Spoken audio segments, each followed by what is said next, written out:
And most humans are completely unaware that there is a dimension of consciousness in them that is deeper than their personality, their personal self. So they are trapped on the surface level of reality, and that is not a pleasant place to be.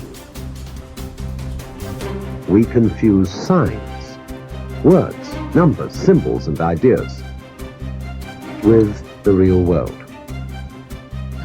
Most of us would have rather money than tangible wealth, and a great occasion is somehow spoiled for us unless photographed. And to read about it the next day in the newspaper is oddly more fun for us than the original rhythm. And all so-called civilized peoples have increasingly become crazy and self-destructive because through excessive thinking they have lost touch with reality. Reality is the part of you that is eternal. And when you live there, you abide in an absence of fear. And you begin to know that life itself is a sublime experience, and there are no accidents in it at all. And that intelligence, whatever you want to call it, flows through each and every one of us. And the same intelligence that moves a star across the sky moves a thought across your mind. We all must deal with that dark side of our nature, the positive side of our nature. And it isn't that it ever gets done or finished, but that we should suppress those things that would cause us trouble, not only within ourselves, but cause us trouble with someone else. It's a never-ending challenge, but to still always be who you are. But who we are is, you might describe it as dual nature. And the key to life is to become the most of the good in you and the least of the bad. Because you've got to make a move which will put yourself out of your own control into the control of a better. If you don't believe in the Christian kind of a God, you can believe in the Hindu kind of a God, who is your inner self, the real self, the spirit, which is substantially identical with God. So you've got to meditate in such a way that you identify with your higher self. Now, how do you do that? Well, you start by watching all your thoughts very carefully, watching your feelings, watching your emotions, so that you begin to build up a sense of separation between the watcher and what is watched.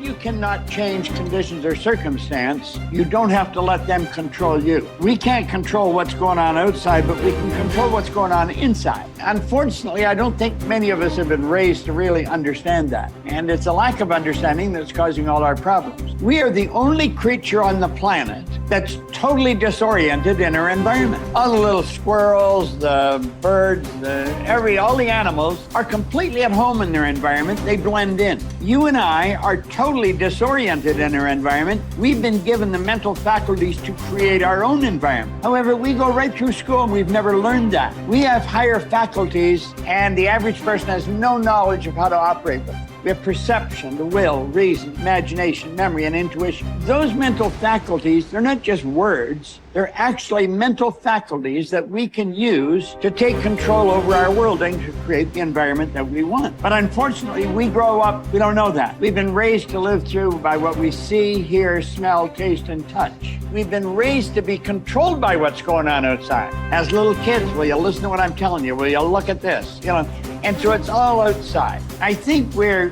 raised in ignorance, actually. There's a very small percentage of the population that have a reasonably clear understanding of who they are and what they're capable of doing, but the ones that do are in the minority.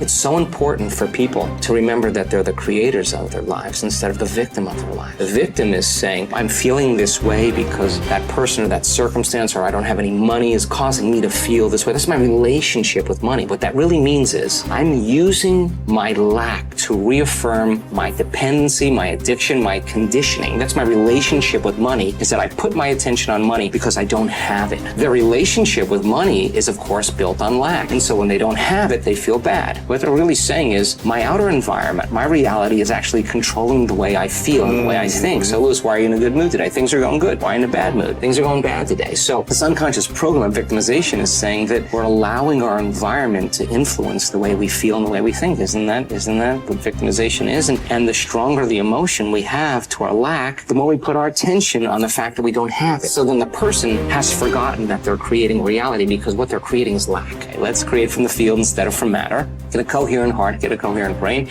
relax in the heart, and energy moves right into the brain. We've measured this 1,000 times, and all of a sudden the person moves into these beautiful, elegant brainwave states where they're super creative, right?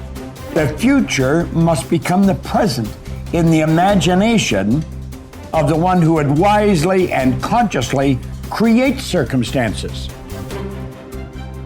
I think right now everybody wants to create circumstances because they don't like the ones they find themselves in. But you see, you cannot change the circumstance you find yourself in. You can only change your perception of them. And when you do that, you change the circumstance. So we say here, the future must become the present in the imagination of the one who would wisely and consciously create circumstance. We must translate vision into being. Thinking of into thinking from. Imagination must center itself in some state and then view the world from that state. See yourself where we want to be and then be there. Thinking from the end is an intense perception of the world of fulfilled desire. That is so cool. Thinking from the end is an intense perception of the world of fulfilled desire. So what are we doing? We're building a goal, and then we see ourselves already having accomplished the goal. Thinking from the end is an intense perception of the world of fulfilled desire. Already got it. I don't have to get it, I've already got it. That's an intense perception of the world of fulfilled desire. In other words, you got it. It's here. Now think. Are you thinking from the end or are you thinking of the end? If you're thinking of the end, your thinking is way out there. If you're thinking from the end, you're part of it. See, the end result has already happened in our mind. We're created beings. We're God's highest form of creation. We can create in our consciousness the kind of person we want to be and then be that person. And that's what he said here. We must translate vision into being. So we don't just visualize it, we be it. The longer you're conscious of that energy, the more you draw that future to you. What does the synchronicity mean? It means whatever you're doing inside of you is producing that effect outside of you. Pay attention to what you did. And do it again. Yeah. So generate a little bit more abundance. Just do it for an experiment. Now, when the synchronicity happens, do you think you feel suffering or do you think you feel a little excitement? You feel inspired, right? Mm-hmm. So then that synchronicity is saying, use this energy, use this feeling. It should be easier for you to feel this now and go back and do it again. Mm-hmm. Keep the experiment going. And here comes the promotion, here comes the email, here comes the person you meet at the right time, yes. Right? Well, we have something happening here, and then that becomes the momentum, right? So then we generate abundance. That's how we do it. We generate abundance, right? So then if you have an hour meditation where you're tuning into your abundant future, but then you're spending the other 15 hours a day in lack, don't expect anything to change. You defaulted. Mm-hmm. You're back to the old energy. And if you say it's that person or that circumstance or that bank account, I'm going to say you're back to the unconscious program of being a victim, right? So then let's go a step further. If your personality creates your personal reality, and it does, and your personality is made up of how you think, how you act, and how you feel, then the present personality who's listening to this podcast has created the present personal reality called their life. Nothing big there. Which means if you want to change your personal reality, you're going to have to change your personality. Right. Nothing changes in your life until you change.